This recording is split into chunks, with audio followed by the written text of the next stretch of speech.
जय हिंद मेरे भाई और बहनों। बहुत समय से बहुत लोग मुझसे बोल रहे थे कि भैया एमपीपीएससी मेंस की बुक लिस्ट बताओ। तो एमपीपीएससी मेंस बुक लिस्ट तो मैंने बताई थी, लेकिन उसी में आज मैं एक और बुक लिस्ट आपको बताने वाला हूँ, जो कि है आपकी पॉलिटी। पॉलिटी पेपर आपका एमपीपीएससी का जो मेंस है, एमपीपीएससी मेंस का जो पेपर 2 है, पॉलिटी, उसमें जो एमपी के टॉपिक्स हैं, एमपी के टॉपिक से रिलेटेड ये बुक बहुत महत्वपूर्ण है। प्लस मात्र एमपीपीएससी में ही ये बुक अवेलेबल मतलब महत्वपूर्ण नहीं है, एमपीपीएससी प्री में भी इसकी एक अहम भूमिका है। और एमपीपीएससी प्री में ही इसकी अहम भूमिका नहीं है, इसकी अहम भूमिका है आपकी किसमें, आपकी असिस्टेंट प्रोफेसर में भी। अब आप बोलोगे भैया किस बुक की नाम क्या आप किस बुक का आप बता रहे हो, किस बुक के बारे में बता रहे हो? भैया ये जो बुक है ना आपकी, ये बुक है आपकी मध्य प्रदेश की संवैधानिक व्यवस्था, प्रारंभिक परीक्षा इकाई 5 एवं मुख्य परीक्षा होती है। अब राजनीतिक विज्ञान असिस्टेंट प्रोफेसर परीक्षा की इकाई 9 एवं 10 हेतु सागर्भित अध्ययन सामग्री, विगत वर्षों के प्रश्नों एवं अभ्यास प्रश्नों का समावेश, और जिसके पब्लिशर है एग्जामपीडिया, मतलब ये है एग्जामपीडिया पब्लिकेशन की बुक। चलो इसको थोड़ा बताता हूँ। क्या है, मैंने इसको पढ़ा है, बहुत टाइम से पास आई थी। ये लगभग प्रीलिम्स से पहले आ गई थी मेरे पास, तो इसका रिव्यू करना बहुत जरूरी है। तो चलो इसका रिव्यू स्टार्ट कर देते हैं। ठीक। देखो सबसे पहले तो मैंने बता दिया कि ये जो बुक है आपका एमपीपीएससी पेपर 2 में काम आएगी, है ना। एमपी का पूरा पॉलिटी का पोर्शन कवर हो जाएगा, पहली चीज। दूसरा आपका प्रीलिम्स का भी पोर्शन कवर हो जाएगा। और तीसरा आपका असिस्टेंट प्रोफेसर की तैयारी कर रहे हो एमपी से, पॉलिटी सब्जेक्ट से, तो यूनिट 9 यूनिट 10 आपकी वहां से कवर हो जानी है। अब देखो इनके ये जो है ना बुक, इस बुक को लिखे हैं धर्मवीर सर ने, धर्मवीर बिश्नोई सर ने, और आपके जितेंद्र यादव सर ने। इन्होंने इस बुक की रचना करी है, रचना करी, साहित्यकार। ठीक। अब देखिए सबसे पहले क्या होता है कि जब आप किसी भी चीज को पढ़ रहे हो, जब आप पहले किसी भी चीज को पढ़ रहे हो, यदि आप किसी भी चीज को पहले पढ़ रहे हो ना, तो आपको उस चीज के बारे में आइडिया होना जरूरी है। तो इसके सबसे पहले हमें क्या पढ़ना पड़ता है, सबसे पहले हमें पढ़ना पड़ता है सिलेबस। तो अभी मैं आपको सिलेबस दिखाता हूँ, देखिए ये है आपका सिलेबस। ठीक। ये पहला आपका सिलेबस में क्या है, पहले आपके में सिलेबस में है प्रारंभिक परीक्षा पाठ्यक्रम इकाई 5। इससे संवैधानिक व्यवस्था में राज्यपाल, मंत्रिमंडल, विधानसभा, उच्च न्यायालय को पढ़ना है।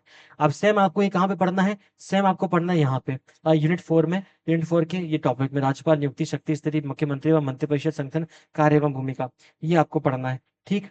इतना आपने पढ़ा। इसके बाद जो है आपका नेक्स्ट है मतलब प्रीलिम्स में, मध्य प्रदेश में त्रिस्तरीय पंचायती राज एवं नगरीय प्रशासन व्यवस्था, जो कि मेंस में कहाँ पर है, जो कि मेंस में आपकी इसमें शायद अब देखो नेक्स्ट है मध्य प्रदेश में सुशासन। सुशासन तो इसमें भी दिया गया, इसमें भी दिया गया अच्छे से। और प्रादेशिक संवैधानिक सांविधिक एवं संस्थाएं, तो जो कि ये दे दी गई आपकी, और जवाबदेही व अधिकार के अंतर्गत आपका दे दिया गया, और भी यहाँ पे आपको प्रोवाइड कर देंगे। ठीक है। आगे बढ़ते हैं, आगे बढ़ते हैं। तो ये सिलेबस आपका दिया गया है उसी बुक में, एग्जाम पीडिया में।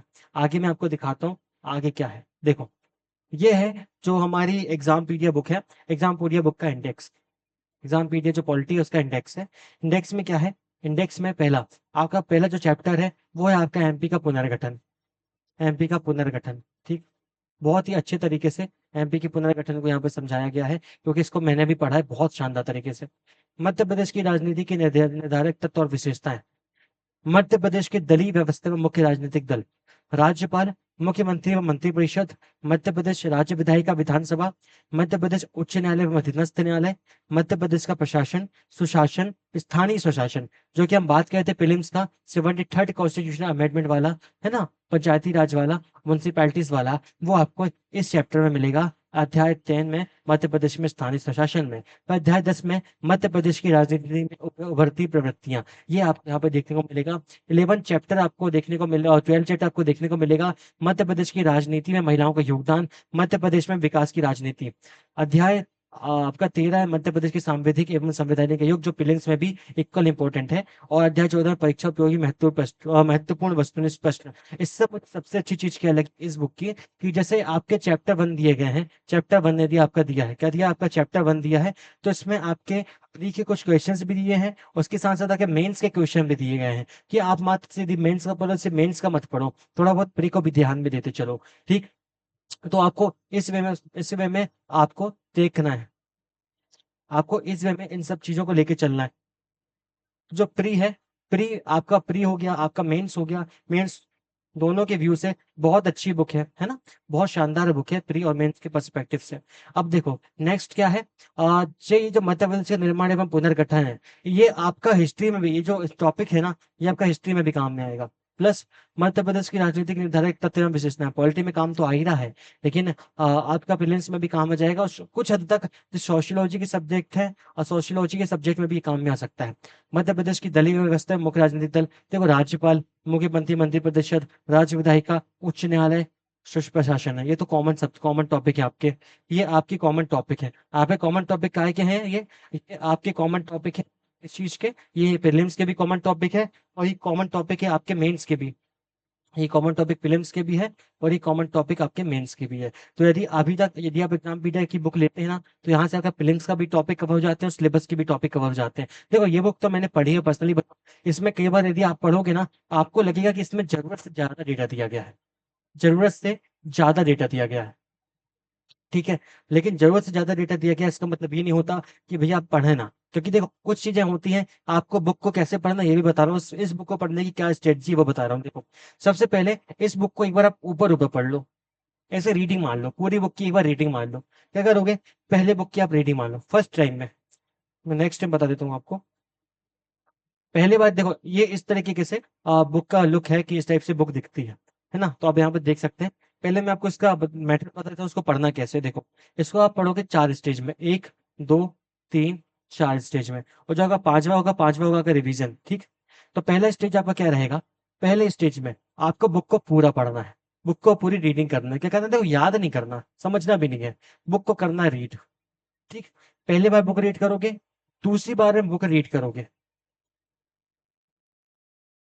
पहली बार में बुक रीड करोगे, दूसरी बार में बुक रीड करोगे। पर जब दूसरी बार आप बुक रीडिंग कर रहे होगे ना, तो दूसरी बार बुक रीडिंग करने के साथ साथ आपको क्या कवर करना है? आपको जो हेडिंग्स है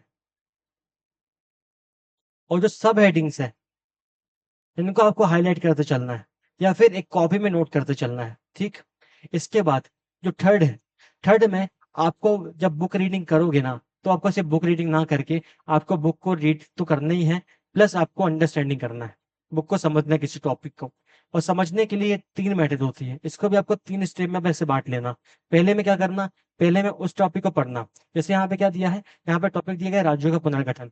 तो आप पहले स्टार्टिंग में करना, आप पहले ये पूरा इसको पढ़ लेना, पूरा पेज पढ़ लेना। फिर आप क्या करना? ABCD, ये आपको दिख रहा है। अब ABCD में हम पढ़ लेंगे कि भैया इसमें क्या दिया है। जैसे बी में दिया गया विधानमंडल वाली रियासतें, हैदराबाद, जम्मू कश्मीर, मध्य भारत, मैसूर, पटियाला, पूर्वी पंजाब, ठीक। तो हम क्या करेंगे? हमने इसको पढ़ लिया, हमने इसके नोट्स बना लिए। दोबारा हमने श्रेणी ए को समझ लिया, बी को समझ लिया, सी को समझ लिया, डी को समझ लिया। एक बार हमने पढ़ लिया, इसके बाद जैसे कि समझ, अब इसको जैसे मैपिंग वाली चीज दी है, तो यहाँ से आप इंडिया का मैप बनाना। ऐसे आप इंडिया का मैप बनाना, और इंडिया के मैप में आप चीजों को रिप्रेजेंट करते चलना, ठीक। इंडिया के मैप में आप चीजों को रिप्रेजेंट करते चलना। जैसे क्या है, जैसे बी है, तो ऐसे आप 5-4 मैप बना लेना। अब हैदराबाद है, तो यहाँ पे आप हैदराबाद दिखाती है। हैदराबाद थोड़ी नीचे है यहाँ पे, ठीक है, तेलंगाना साइड का। फिर जम्मू कश्मीर दिखाती है, तो जम्मू कश्मीर को आप मार्क कर दिए इस टाइप से। फिर आपका मध्य भारत, सेंट्रल इंडिया को आप ऐसे मार्क कर दिए, सेंट्रल इंडिया। इसके बाद क्या, मैसूर, मैसूर आप यहाँ पे मार्क कर दिए। पटियाला मार्क कर दिया पंजाब की साइड में यहाँ पे।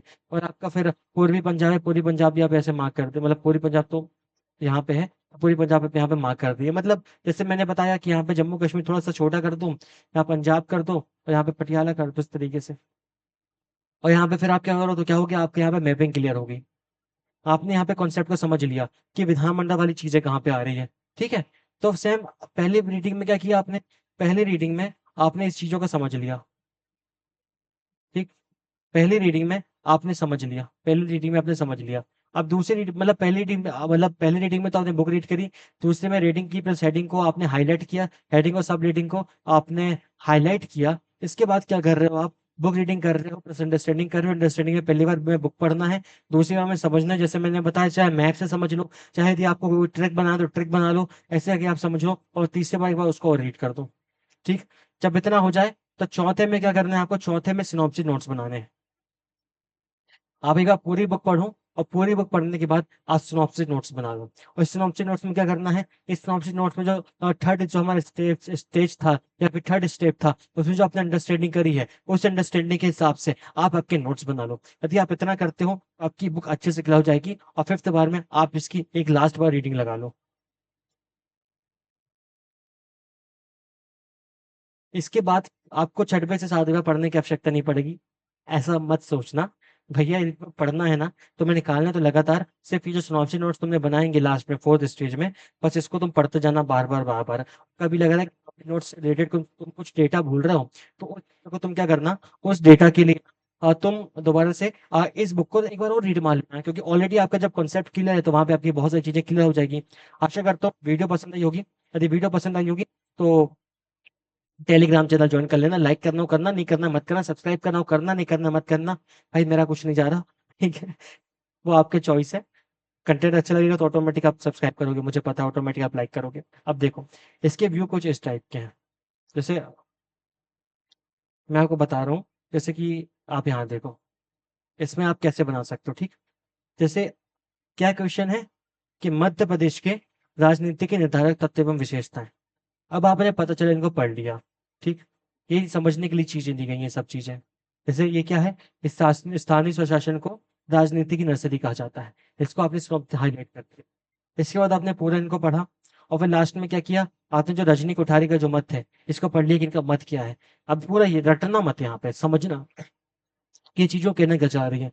और लास्ट में जो निर्धारक तत्व हैं, ये निर्धारक तत्व क्या करोगे आप? निर्धारक तत्व में ऐसे आपने बाँट दिया, राजनीतिक, संवैधानिक, ऐतिहासिक, आर्थिक, सामाजिक, सांस्कृतिक, भौगोलिक। अब इनका भी बुक में इनको भी वर्णन किया गया है। इनमें क्या करना, ऐसा फ्लो चार्ट बनाना, जो राजनीतिक तत्व हैं, ऐसे पॉइंट करके लिख देना, ऐसे पॉइंट करके जितने भी तत्व हैं 7-8, 7-8 पॉइंट लिख लेना, आपका बहुत हद तक यहाँ पे डेटा कवर हो जाएगा, ठीक? वैसे यहाँ पे पूरा दिया गया है, देखो, जैसे यहाँ पे दिया गया है मध्य प्रदेश की दलीय व्यवस्था एवं राजनीतिक दल। तो इसमें क्या करोगे? इससे पहले जैसे कि जोसेफ संपीते के अनुसार आप एक इनकी डेफिनेशन याद कर लो, एक डेफिनेशन अपने नोट पे लिख लो, और एक डेफिनेशन अपने नोट पे लिखने के बाद ये जो प्रकार है, राजनीतिक दल के प्रकार, ये प्रकार आप इनको प्रकार लिख दो, ठीक है?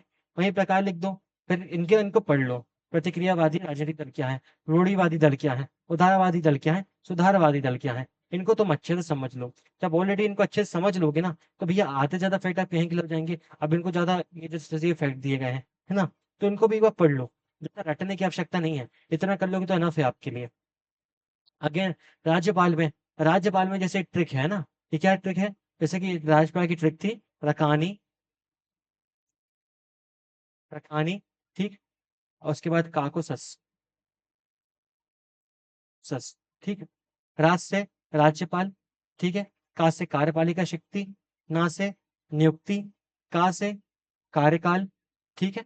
उसके बाद ये कोट फिर सा से क्या है आपका शपथ ग्रहण 159, और फिर आपका शपथ या फिर शर्त, ठीक है? या फिर कार्य, ठीक? ये हो गया आपका शपथ ग्रहण और कार्य।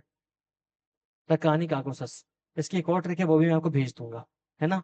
एक्चुअली में क्या है, मतलब मैंने सिर्फ़ ऐसा है, मतलब मेरी ट्रिक है, क्योंकि मुझे इससे पूरा याद आ जाता है। अब यदि आप चाहें तो आप भी ऐसी कोई ट्रिक बना सकते हैं, और ट्रिक तो मतलब खान सर की ट्रिक है, उनको भी देख लीजिएगा। ये ट्रिक खान सर की थी, थोड़ी बहुत ट्रिक मैं भूल रहा हूँ, इसलिए उतने अच्छे से एक्सप्लेन नहीं कर पाया, सॉरी। जैसे मध्य प्रदेश की राज्य विधायिका है, ये इनका डेमो है। तो डेमो में क्या करना है आपको, सिर्फ़ आपको मतलब मोस्टली ये जो पार्ट है, ये मोस्टली पार्ट आपको एक्सप्लेन करना है। ये जो मोस्टली पार्ट है ना आपका, ये मोस्टली पार्ट आपको एक्सप्लेन करना है बस। और फिर आपको समझ लेना है कि 169 क्या कहता है आर्टिकल, आर्टिकल 171 क्या कहता है, 169 क्या कहता है, और सिंगल वर्ड में लिख देना। जैसे कि देखो, यहाँ पे क्या दिया है, वर्तमान में 6 राज्यों में विधान परिषद अस्तित्व में है। कुछ मत करो, यहाँ पे तुम बना दो एमपी का, मतलब मैप बना दो इंडिया का। इंडिया का तुम ऐसे स्पीड से मैप बना लो, ठीक। इंडिया का मैप बनाने के बाद क्या करो, इंडिया का मैप बनाने के बाद जैसे 6 राज्य में है, किसमें है, यहाँ पे बना दो, यहाँ पे जैसे तुम्हारा उत्तर प्रदेश, ये तुम्हारा उत्तर प्रदेश हो गया, और यहाँ पे बिहार हो गया, ठीक, उत्तर प्रदेश, बिहार। इसके बाद क्या हो गया, महाराष्ट्र। ऐसे तुमने यहाँ पे देखे, तुमने यहाँ पे महाराष्ट्र बना दिया। फिर तुमने देखा यहाँ पे आंध्र प्रदेश लिखा है, तो यहाँ पे तुमने आंध्र प्रदेश कवर कर दिया।